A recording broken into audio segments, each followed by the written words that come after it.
Pemirsa, sejumlah alat utama sistem pertahanan atau alutsista buatan dalam negeri ternyata cukup canggih dan dapat diandalkan.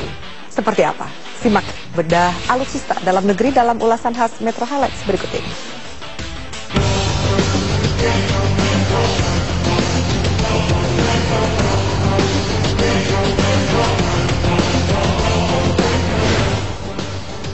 Indo Defense 2014 di G-Expo Kemayoran Jakarta menjadi ajang bagi produsen alutsista dalam negeri untuk menunjukkan kecanggihan produknya.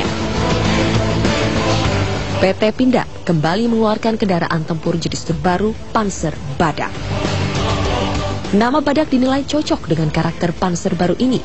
Nama itu diberikan Wakil Presiden Yusuf Kala saat membuka Indo Defense 2014. Panzer Badak dikembangkan dari kendaraan tempur sebelumnya, Anoa 6x6. Kami bekerja sama dengan Kokril dari Belgia untuk merancang dan mengembangkan sebuah kendaraan tempur terbaru yang dikeluarkan oleh PT Pindad Persero. Kendaraan ini menggunakan turret yang dibuat oleh Kokril, di mana kami sudah melakukan kerjasama dengan mereka untuk melakukan pengembangan dan joint production di Indonesia, di mana kedepannya kita akan memproduksi sendiri turret yang dipasang di kendaraan ini. Kendaraan ini dikembangkan dari kendaraan Anoa 6x6 yang pernah kami buat dan masih diproduksi sekarang, dikembangkan untuk menjadi sebuah kendaraan tempur yang lebih baik. Kendaraan ini dirancang menggunakan mesin diesel, turbo diesel, dengan tenaga yang bisa ditingkatkan sampai dengan 340 horsepower atau tenaga kuda.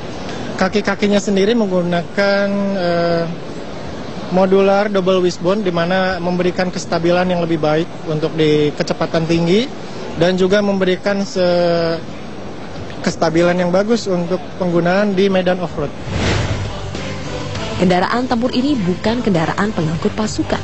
Kapasitasnya hanya untuk 3 orang.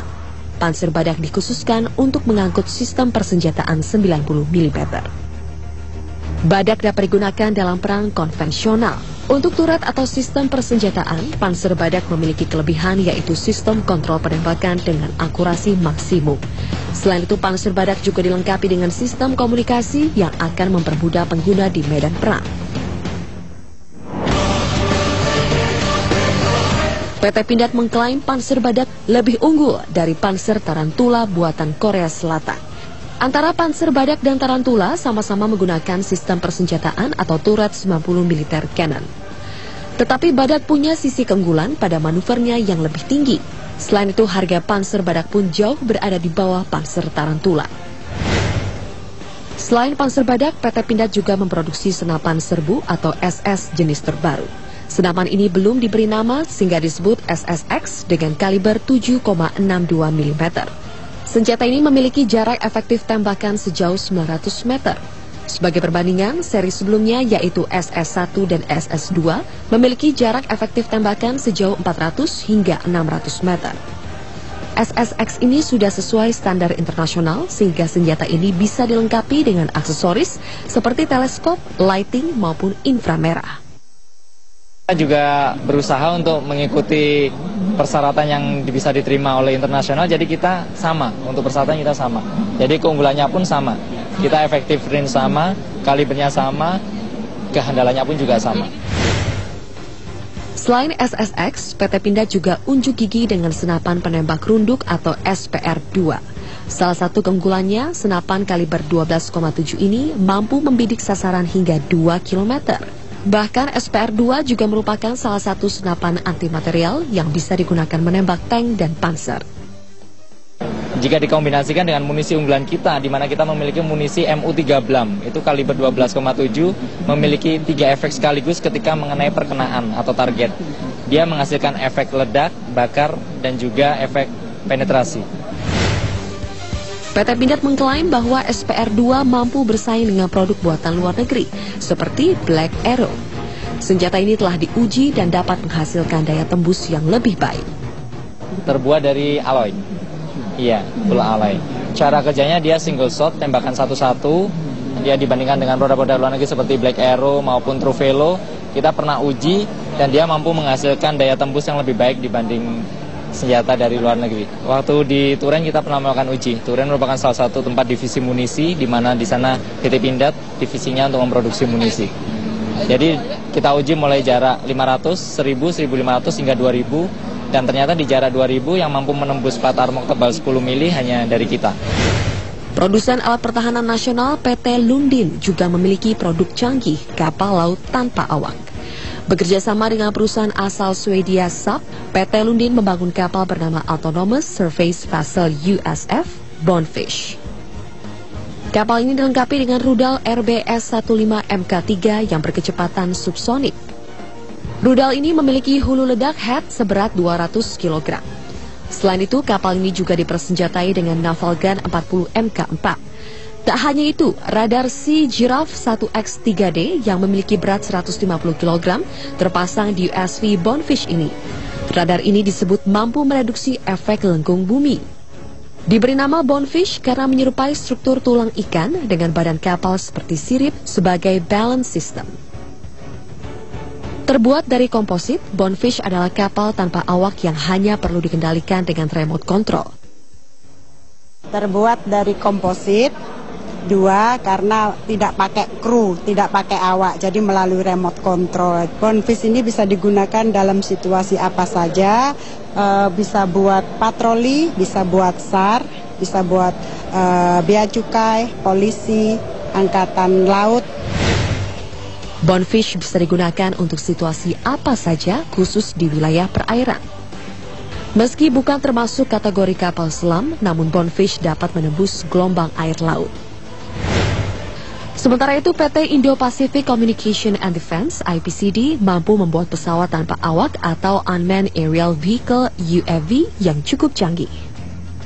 Pesawat tanpa awak atau drone ini memiliki beberapa jenis yang bisa dipakai sesuai kebutuhan.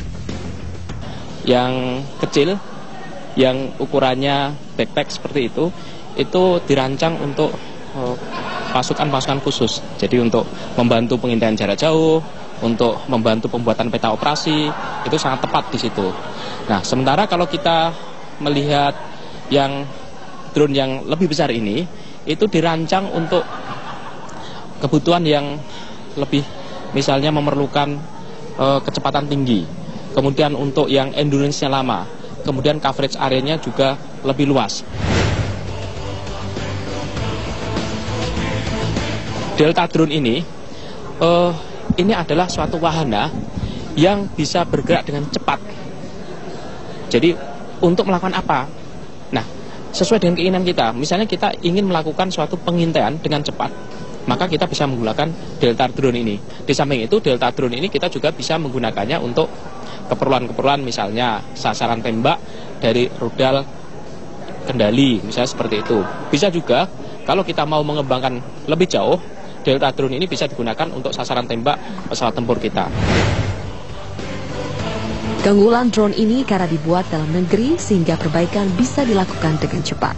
Mengenai jelajah, drone buatan IPCD juga bisa disesuaikan sesuai kebutuhan.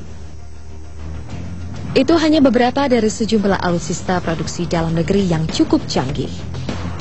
Dengan political will pemerintah yang berkomitmen mendukung pengembangan alutsista dalam negeri, potensi untuk lebih maju jelas sangat besar. Pemirsa, ulasan khas Metro Highlights akan kami lanjutkan. Tetaplah bersama kami. Kami akan hadirkan selain memiliki manfaat di bidang pertahanan, industri alutsista juga memiliki manfaat secara ekonomi. Seberapa besar manfaatnya? Tetaplah bersama kami. Pemirsa, industri alutsista tidak hanya memiliki nilai strategis dalam bidang pertahanan, tapi juga dalam bidang ekonomi. Kue ekonomi dari perdagangan alutsista global ternyata sangat besar. Lalu bagaimana dengan Indonesia memanfaatkan kedua keuntungan itu? Simak ulasan khas Metro Highlights berikut ini.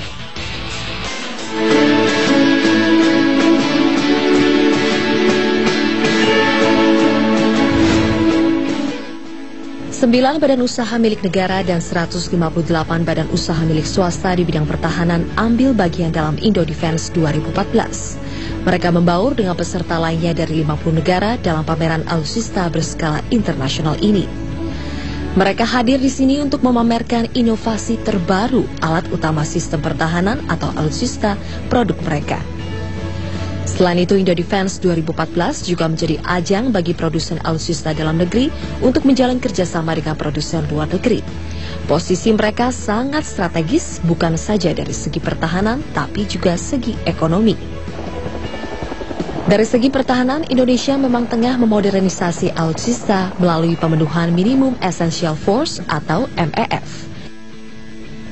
Untuk memenuhi Minimum Essential Force itu, dilaksanakan 3 tahapan rencana strategis atau Renstra, yaitu Renstra 1 pada tahun 2009-2014, Renstra 2, 2015-2019, dan Renstra 3, 2020 hingga 2024. Goalnya adalah kemandirian alutsista.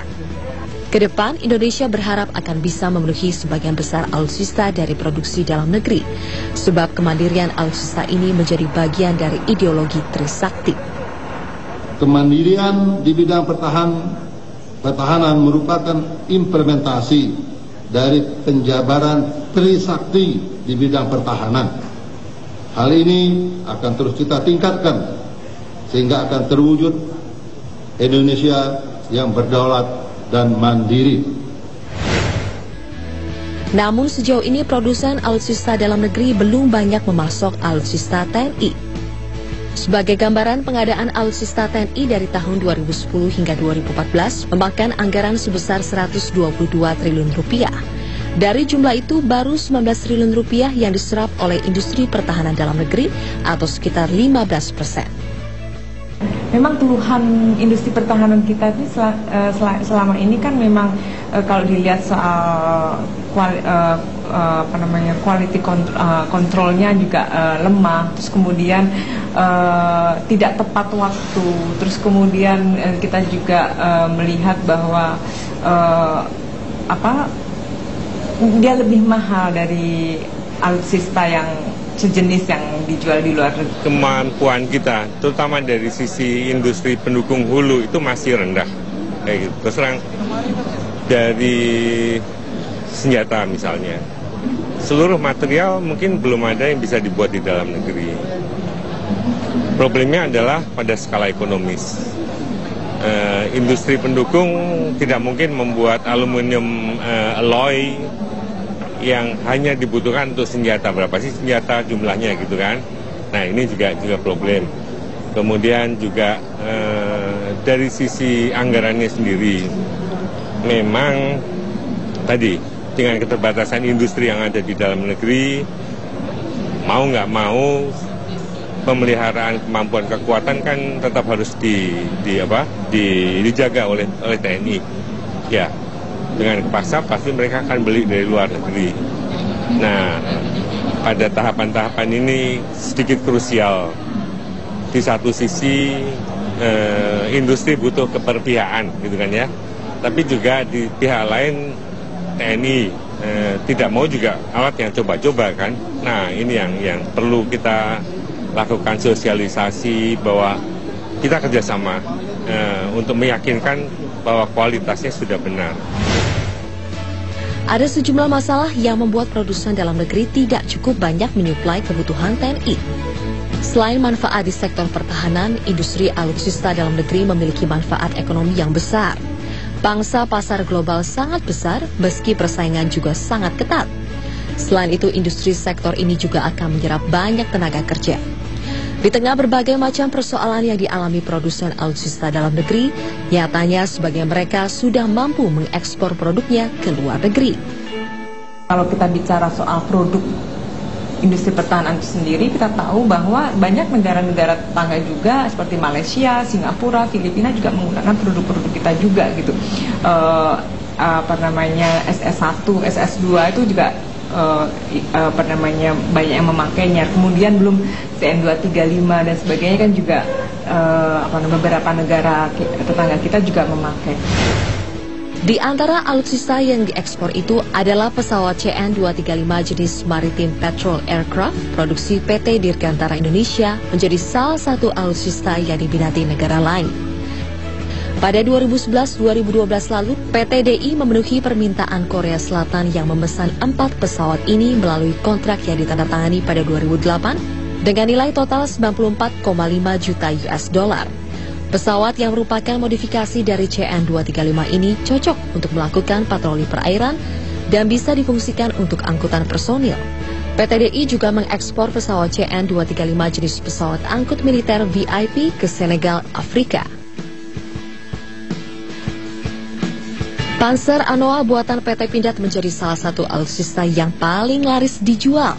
Selain dipesan TNI, Panzer Anoa juga diminati negara asing.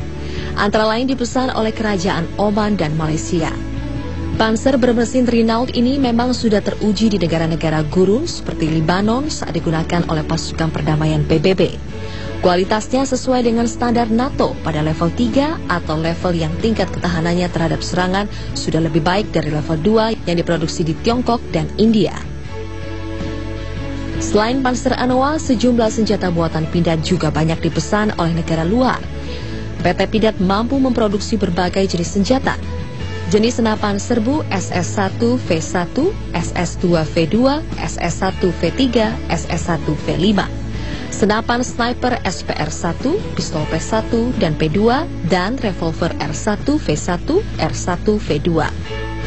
Senapan serbu SS2 merupakan produk langganan negara-negara Afrika seperti Zimbabwe, Mozambik, dan Nigeria. Selain itu, Thailand dan Singapura juga kerap memesan senjata ini.